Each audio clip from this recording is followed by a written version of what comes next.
अस्सलाम वालेकुम। एक बहुत ही अहम बात जो बहुत सारे लोगों को शायद इस चीज़ का इल्म नहीं है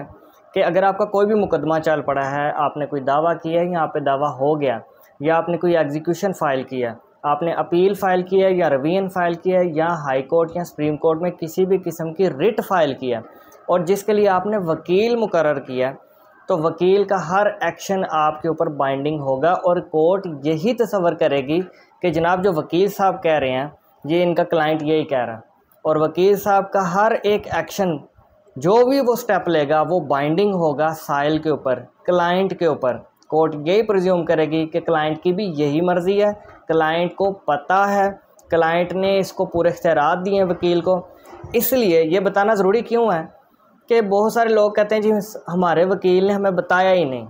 हमारे वकील ने कोई फ़ैसला हो गया किसी ऑर्डर का या कोई केस का डिसीजन हो गया तो हमें ला इल्म रखा गया, तो इसलिए वो वकील जब चेंज करते हैं और अगली कोर्ट में जाके कहते हैं कि जनाब हमारे वकील ने हमें बताया नहीं था,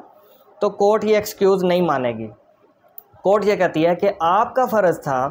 कि आप उसके साथ इन टच रहते, आपका फ़र्ज़ था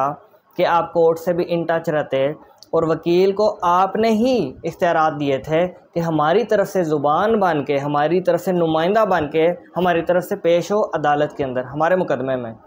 अब उसका हर एक एक्शन वो आप पे बाइंडिंग है, चाहे आप किसी वजह से लेट हो गए अपील फाइल करने में या आपको प्रॉपरली कन्वे नहीं किया गया कोई भी कोर्ट ऑर्डर वगैरह, आप प्ली ये नहीं ले सकते, कल को एक्सक्यूज़ नहीं ले सकते। अब इससे बचने का तरीका क्या है भाई, एक वकील साहब की गलती हो सकती है, इंसान है या कोई मिसकॉन्डक्ट भी कर सकता है वकील के, जनाब उसको प्रॉपरली कन्वे करना चाहिए था।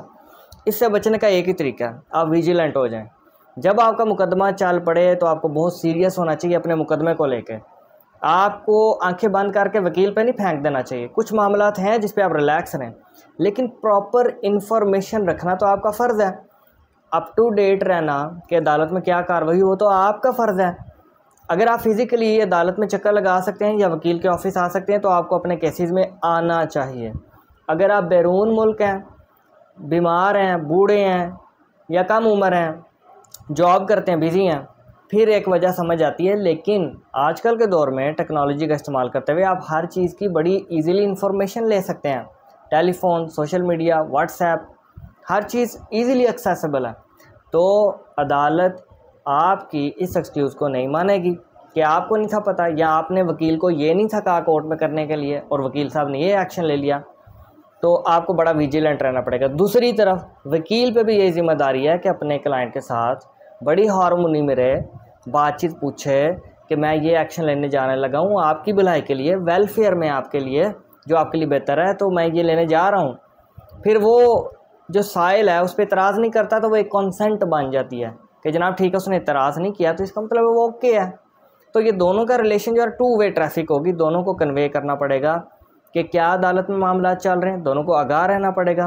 और वकील साहब की ज़िम्मेदारी है अपने क्लाइंट को बताए, क्लाइंट की ज़िम्मेदारी है वकील साहब से पूछें। और इस पर मुतअद्दिद जजमेंट्स हैं, कानून के बहुत सारी नज़ायर और मिसालें मौजूद हैं जिसमें इसी बिना के ऊपर कुछ साइल, कुछ क्लाइंट्स जो हैं हायर कोर्ट्स में गए कि जनाब हमारे वकील ने एक स्टेप लिया था जिसमें हमें आगाह नहीं किया या हमसे परमिशन नहीं ली, तो हम तो ये नहीं थे चाहते, तो ये हमारे साथ गलत हो गया। तो उनकी सारी पिटीशंस रिजेक्ट हुई, सारे केसेस रिजेक्ट हुए और अदालतों ने ये कहा, हायर कोर्ट्स ने ये कहा कि आपने ही इख्तियारात दिए थे वकील को, अब जो उसने स्टेप लिए हैं वो आप पे बाइंडिंग है। हाँ, आपके पास ये इख्तियारात ज़रूर हैं कि आप कुछ हकूक़ कम कर दें अपने वकील को कि आप ये काम कर सकते हैं अदालत में, इसके अलावा आप इनके अलावा आप कुछ नहीं कर सकते। जैसे मिसाल क्या हो सकती है, पेमेंट्स के लेन देन कि जनाब पेमेंट्स मैं डायरेक्टली वसूल करूँगा, क्लाइंट ये कह सकता है, वकील नहीं करेगा,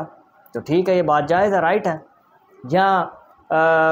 मैंने कोई चीज़ जो है ऑक्शन में हिस्सा लेना है ये वो तो मैं खुद करूँगा, वकील की ज़रूरत नहीं है, तो ये आप बिल्कुल अपनी जायज़ डिमांड ये कह सकते हैं। लेकिन बाकी जगहों पे दावाजात लिखना, उसको साइन करना, जब आपने दावे को साइन कर दिया, जब आप वकील के साथ पेश हो गए, वकालतनामा साइन कर दिया, आपने कोर्ट के इंटरम कोर्ट्स के जो